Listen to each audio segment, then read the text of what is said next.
Abedacığım. Hamı da, hamı baksın. Bak videosu. Ben çıktım. Çetin amcayız. Çetin de kışkırır. Video saçsın. Dola dola celi.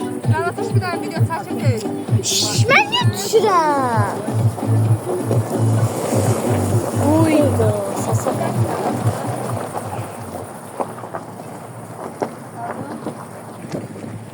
Alişa. Oynat sarları. Sanki tam video çek. Cilat suyu.